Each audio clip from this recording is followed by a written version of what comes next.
सरस्वती जी और उनकी बहू रश्मि के बीच एक दिन बहस छिड़ जाती है।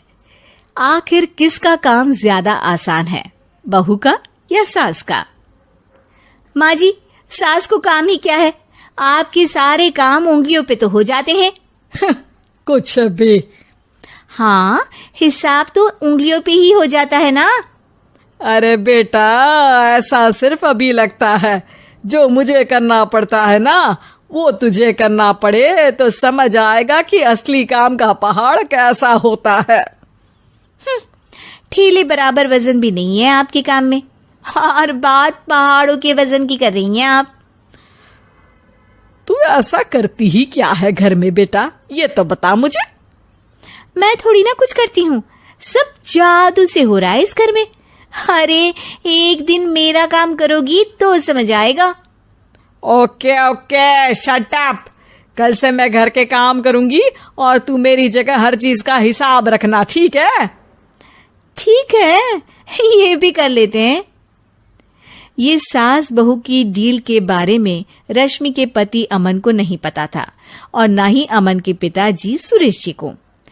पर गेहूं के साथ साथ जैसे घुन भी पिस जाता है, ये दोनों भी पीसने वाले थे।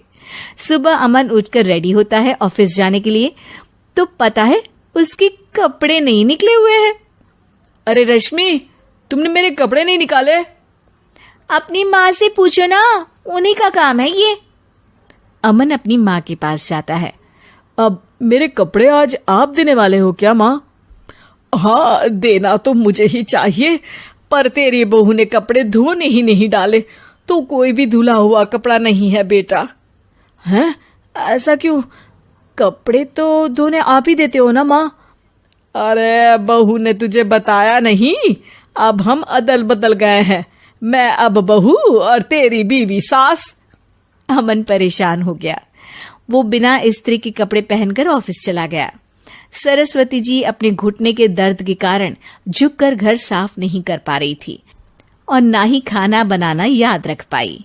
उधर रश्मि पहले ही दिन घर की चाबी घुमा चुकी थी और 300 रुपए का हिसाब अलग नहीं मिल रहा था। पर दोनों का ही घमंड कैलाश पर्वत से भी बड़ा था और दोनों ही खेमे एक दूसरे की बात मानने को बिल्कुल तैयार नहीं थे। शाम को जब सुरेश जी और अमन खाना खाने बैठते हैं तो सरस्वती जी उनके सामने गाजर और पपीते लाकर रख देती हैं। अरे माँ, ये क्या है? ख्याली पुलाव के साथ सलाद। माँ जी खाना बनाना भूल गई लगता है। अरे एक एक चमन्नी का हिसाब है मेरे पास, खाना बनाना कैसे भूल जाऊंगी? ये तो मैंने पढ़ा था कि फल फ्रूट खाने से सेहत अच्छी रहती है, इसीलिए ये ले, एक फल खा ले। रात को सुरेश जी और अमन अपनी मीटिंग बिठाते हैं अकेले में। बाबूजी, इनकी लड़ाई के कारण ना हमें ठीक से खाना मिल रहा है, उल्टा घर के सारे काम रुक गए हैं। हाँ बेटा, 2 भैंसों की लड़ाई में बेचारे खेत के पौधों का भी नुकसान हो रहा है। पर पापा, क्या बताऊं आपको, मैंने माँ को इस महीने की 2 तारीख को बिजली के बिल के पैसे दिए थे। आज बिल भरने के लिए मांगने गया तो पता चला कि रश्मि उन पैसों से गैस सिलेंडर ले आई। अच्छा, तो सिलेंडर के पैसों का क्या हुआ? अब सिलेंडर के तो कोई पैसे नहीं थे बाबूजी, हमारे घर पर गैस की पाइपलाइन लगी है ना। बेटा, इन दोनों का कुछ करना पड़ेगा, नहीं तो अपने घमंड के चक्कर में पूरा घर बर्बाद कर डालेंगे ये दोनों। अमन और सुरेश जी काफी सोच विचार के बाद एक निष्कर्ष पर पहुंचते हैं।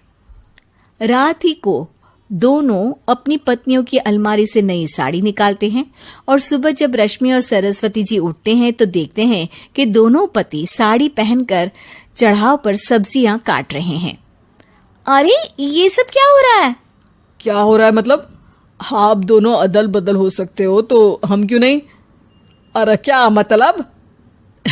नहीं नहीं, मेरी भी बचपन से किसी की बहू बनने की इच्छा थी, तो आज से सरस्वती तुम बड़ी बहू, मैं मिडल बहू और अमन छोटी बहू। अरे लेकिन सब घर पर बैठ जाएंगे तो कमाएगा कौन? ये घर कैसे चलेगा? अब वो तो भैया या बाकी लोग जाने, अब हमने भी अदल बदल कर ही लिया है तो कुछ नहीं हो सकता। रश्मि और सरस्वती जी को समझ में आ जाता है कि उन दोनों की आपस की डील की वजह से इन दोनों को बहुत तकलीफ हो रही है और उनके ईगो ने दूसरों को कितनी यातनाएं दी है। अब असल में माँ जी आप सही थी, सास बनना बहुत मुश्किल है। अरे हाँ बेटा, और तू भी, मुझसे तो नहीं हो पाया सब घर के काम, वापस बदल ले क्या?